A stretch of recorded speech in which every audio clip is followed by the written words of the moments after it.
Hello दोस्तों, welcome back to our channel law vacancy. और आज के इम्पोर्टेंट सेगमेंट में हम जिस नोटिफिकेशन के बारे में बात करने जा रहे हैं वो notification power finance corporation limited, जो कि गवर्नमेंट ऑफ इंडिया के अंडर एक पब्लिक सेक्टर अंडरटेकिंग है। और इन्होंने ये जो जॉब निकाली है ये ऑफिसर, डिप्टी ऑफिसर की पोस्ट पर जॉब्स निकाली हैं, जिसमें इन्होंने ये जो जॉब है ये टोटली परमानेंट बेसिस की जॉब है। लेकिन हाँ, ये है कि ये एक्सपीरियंस बेस्ड जॉब है, इसमें फ्रेशर्स अप्लाई नहीं कर सकते। लेकिन इसमें एक्सपीरियंस भी बहुत ज्यादा लंबा नहीं मांगा कि 10 साल का, 15 साल का, इतना नहीं मांगा है। और आगे हम सारी चीजों को डिटेल से जानेंगे। लेकिन उससे पहले मैं एक छोटा सा रिमाइंडर ये दे देना चाहती हूँ कि अगर आप हमारे चैनल पर नए हैं और साथ ही में एक लॉ फ्रेशर है, एक एडवोकेट है, जुडिशरी एस्पिरेंट है, या all over India legal field से किसी भी तरीके से रिलेटेड है, तो इंडिया में जितनी भी लीगल फील्ड से रिलेटेड अपडेट्स आती हैं, चाहे वो स्टेट गवर्नमेंट के द्वारा आई हो या सेंट्रल गवर्नमेंट के द्वारा कोई भी वैकेंसी वगैरह आई हो, तो उन सबकी जानकारी हमारे चैनल पर डेली बेसिस पर दी जाती है।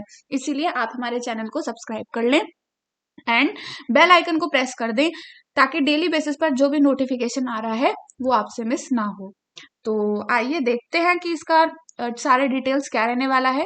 तो सबसे पहले इसमें E1 ग्रेड की जॉब निकली है डिप्टी ऑफिसर की, जिसमें आपका जो सैलरी रहने वाली है वो 40,000 से लेकर 1,40,000 आपकी इसमें सैलरी रहेगी। मतलब ये आपकी यहाँ से यहाँ तक इतनी बढ़ेगी।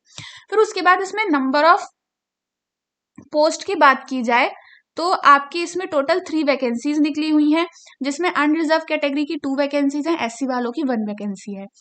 अब हम इसकी एसेंशियल क्वालिफिकेशन की बात करें तो इसमें आपके पास LLB की डिग्री होनी चाहिए, 3 इयर्स होनी चाहिए। मैं आपको इसमें हाईलाइट कर देती हूँ, 3 इयर्स होनी चाहिए। और फिर उसके बाद या तो 5 साल की आपकी LLB की डिग्री होनी चाहिए, और दोनों ही डिग्री में आपके 60% मार्क्स होने चाहिए। और मैक्सिमम एज लिमिट इसमें आपकी 28 ईयर्स मांगी गई है। फिर उसके बाद इसमें इन्होंने एक्सपीरियंस भी मांगा है। तो मिनिमम आपको, मैक्सिमम कितना भी हो सकता है, मिनिमम आपको 1 ईयर का पोस्ट क्वालिफिकेशन, यानी कि जब आपने लॉ कर लिया उसके बाद आपका जो एक्सपीरियंस होगा वो आपका काउंट होगा। और किस चीज में एक्सपीरियंस होना चाहिए? ड्राफ्टिंग में, फाइनेंसिंग में, सिक्योरिटी डॉक्यूमेंट्स में, गारंटीज में, कॉन्ट्रैक्ट्स में, land corporate due diligence, company laws, transfer of property act, contracts, RDB act, R सर सर SAR FACI, ये जो एक्ट है इसमें होना चाहिए। और इंसॉल्वेंसी बैंक्रप्सी कोड में।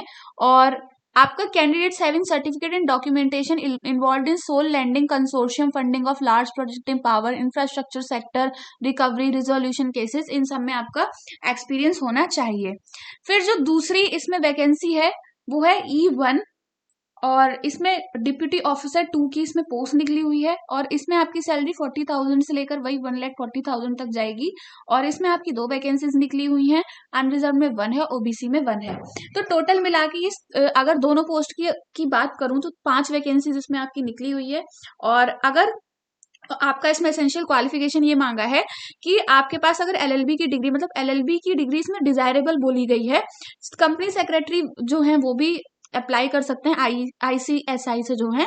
लेकिन LLB की डिग्री अगर आपके पास है तो आपके लिए थोड़ा सा अपर हैंड रहने वाला है, और मिनिमम मार्क्स आपके 60% होने चाहिए। और आपकी जो एज लिमिट होनी चाहिए वो 28 ईयर्स होनी चाहिए। फिर एक्सपीरियंस आपका minimum 1 year post qualification experience वही आपके डिग्री के बाद होना चाहिए। In handling compliances meeting RTI, और आपका ROC फाइलिंग वगैरह, इसमें आपका ये सारी चीजें आपको करनी आनी चाहिए। तो यही थी इंपॉर्टेंट इन्फॉर्मेशन एसेंशियल क्वालिफिकेशन से रिलेटेड।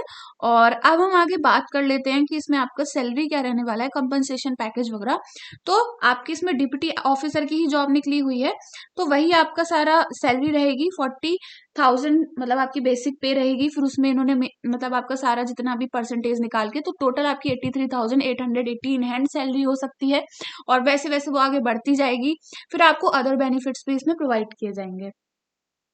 फिर रिलैक्सेशन कंसेशन वगैरह आपका इसमें जो भी रिलैक्सेशन कंसेशन किस चीज को लेके, आपका जो एज क्राइटेरिया है उसे लेकर। और वो रिलैक्सेशन कैसे होगा, वो आपके एज पर गवर्नमेंट नॉर्म्स होगा। जैसे SC ST वालों को 3 साल का, OBC वालों को 3 साल का, SC ST वालों को 5 साल का मिलता है, PWBD वालों को 10 साल का मिलता है।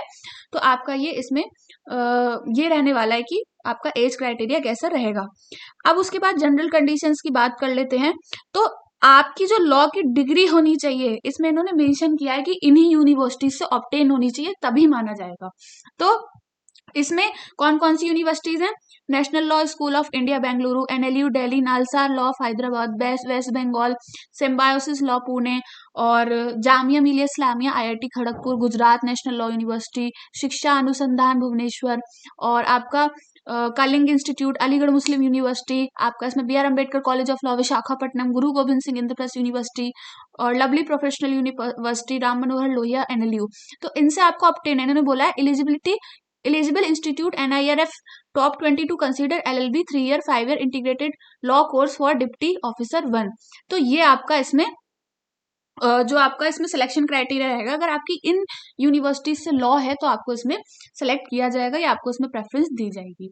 अब हम इसमें ये जान लेते हैं कि आपका आप कैसे इसमें अप्लाई कर सकते हो। तो इसमें आपको अप्लाई ऑनलाइन बेसिस पर करना है www.pfciindia.com पर। इसमें करियर पेज पर जाकर आपको मतलब रजिस्टर करना है, फिर एप्लीकेशन फॉर्म फिल करना है। और इसमें जो आपका एप्लीकेशन फॉर्म स्टार्ट हुई है या स्टार्ट होगी, आज अभी हुई नहीं है, स्टार्ट होगी, तो आपकी ये कल से स्टार्ट होगी 24/1/2025 से, और जो एंड होगी वो 13 फरवरी 2025 यानी कि शाम 5 बजे तक आप इसमें अप्लाई कर सकते हैं। तो इस तरीके से यही थी इंपॉर्टेंट इन्फॉर्मेशन इस नोटिफिकेशन से रिलेटेड। और इसमें आपका सिलेक्शन प्रोसेस के बारे में कोई भी बात नहीं कही गई है। यस, इसमें कही गई है। तो इसमें आपको इंटरव्यू के लिए बुलाया जाएगा, टेस्ट या इंटरव्यू। तो इसमें इन्होंने स्पेसिफिकली सिलेक्शन प्रोसेस का कोई सेक्शन नहीं दिया था, इसमें जनरल कंडीशंस में इन्होंने बोला है। तो आपको टेस्ट इंटरव्यू जो भी इनको सही लगेगा, जो भी ये कंसीडर करेंगे, तो वो आपको उसमें करवाया जाएगा, ऐसे आपको सिलेक्ट किया जाएगा। और आपको इस चीज का पता जब आप फॉर्म फिल कर देंगे इनकी ऑफिशियल वेबसाइट पर मिल जाएगा।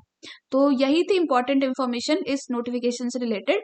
और अगर आप इस नोटिफिकेशन को हमसे लेना चाहते हैं या इससे रिलेटेड आपकी कोई भी क्वेरी है, तो आप हमारे टेलीग्राम चैनल पर जाकर पूछ सकते हैं, और वहां पे जाकर इस नोटिफिकेशन को देख भी सकते हैं। हमारे टेलीग्राम चैनल का लिंक आपको वीडियो के डिस्क्रिप्शन बॉक्स में मिल जाएगा। और all over India legal field से रिलेटेड जितनी भी वैकेंसीज होती हैं उन सबको डेली बेसिस पर जानने के लिए आप हमारे चैनल को सब्सक्राइब कर लें और बेल आइकन को प्रेस कर दें, ताकि डेली बेसिस पर जो भी नोटिफिकेशन आ रहा है वो आपसे मिस ना हो। तो मिलते हैं नेक्स्ट वीडियो में नेक्स्ट नोटिफिकेशन के साथ। Thank you for watching.